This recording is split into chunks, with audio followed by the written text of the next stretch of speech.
There's something different about people who watched Howdy Doody live on television. In a world where children's entertainment is endlessly available and digitally perfect, these individuals experienced the first and most intimate form of television, designed specifically for children, and it shaped their psychology in ways that created the most media-literate and character-bonded generation in human history. Let's start with something that's impossible to recreate today. Picture yourself as a 7-year-old on a weekday afternoon in 1951.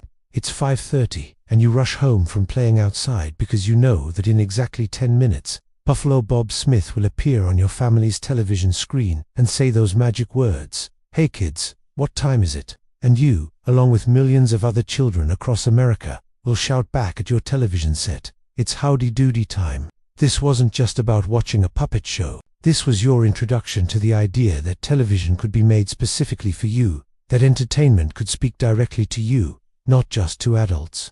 You were learning that media could create intimate relationships between performers and audiences, and that characters could feel like friends even when they lived inside a screen. Think about what happened to your developing brain during those daily sessions. Every episode was broadcast live, which meant anything could happen. Mistakes, spontaneity, the raw energy of a real performance, it all came right through your television screen in a way that pre-recorded shows never quite capture. You were experiencing the immediacy of live theater, adapted for this amazing new medium.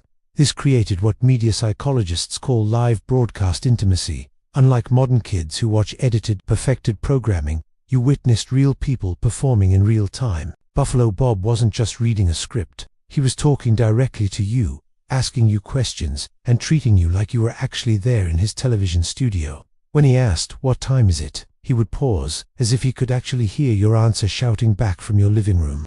This is how you first learned to form emotional connections with television characters who seemed to know you personally. This is what experts call parasocial relationship formation. Howdy Doody, Clarabelle the Clown, and Buffalo Bob became part of your daily routine and your emotional world.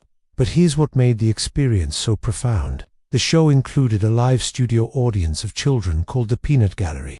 This meant you could see other kids your age watching the exact same performance. You weren't just watching a show in isolation. You were part of a shared experience with other children, right there on the screen. The Peanut Gallery taught you about collective childhood experience. The children on television were laughing at the same jokes and singing the same songs you were.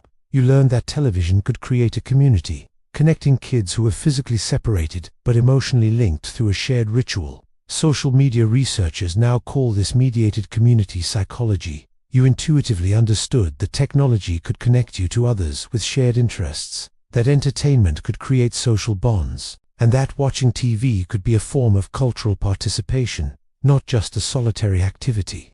Now imagine the moment when Buffalo Bob would bring out Howdy Doody himself, the freckle-faced puppet in the cowboy outfit.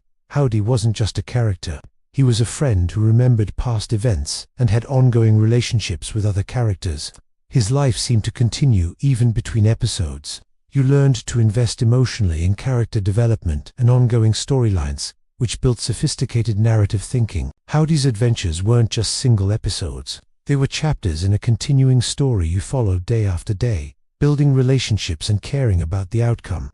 Narrative psychologists call this serial character attachment. You learn to maintain an emotional investment in fictional characters over a long time, to remember and care about their relationships, and to understand that good stories unfold gradually. The show's interactive elements also taught you that television could be a two-way street. Buffalo Bob would ask the audience to help solve problems, sing along, or participate in games, and your responses seemed to influence what happened next. You learned that good entertainment could require active participation, not just passive viewing. This created what media literacy experts call active viewing psychology. You developed an expectation that good entertainment should engage you and create a genuine interaction between performers and viewers. But perhaps most importantly, Howdy Doody shaped your understanding of the relationship between adult performers and child audiences. Buffalo Bob clearly enjoyed performing for children, took their responses seriously, and created a show that was smart and entertaining without being condescending.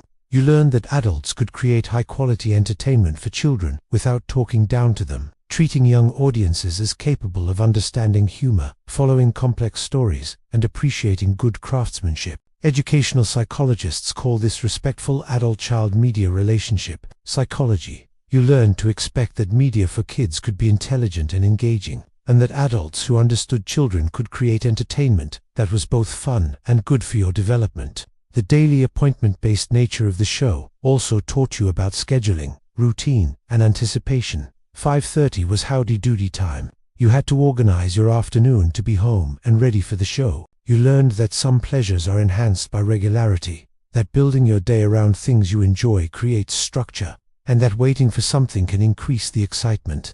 Behavioral psychologists call this appointment pleasure psychology. You developed the ability to delay gratification for scheduled rewards and understood that routine can enhance satisfaction.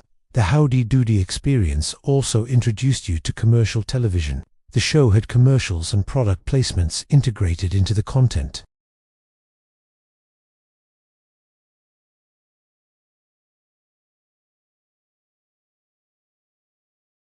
Decades later, as kids' TV became more fragmented and commercial, you carried the knowledge of what it could be when created with genuine respect for young audiences. Imagine trying to explain to your grandchildren what it was like when children's television was live, appointment-based, and personally interactive. How Howdy Doody wasn't just a show you watched, but a friend you visited every afternoon. This isn't just nostalgia, it's a recognition of a fundamentally different approach to children's media that prioritized relationships and engagement over passive consumption. When modern kids' programming becomes more sophisticated in production, but less personal in connection, you understand what's lost. Your Howdy Doody childhood taught you that media could be a friend, entertainment could be interactive, and television at its best created community. Those daily appointments with Buffalo Bob and Howdy weren't just television viewing. They were relationship-building sessions that created the most media-literate, character-bonded, and community-conscious television generation in history.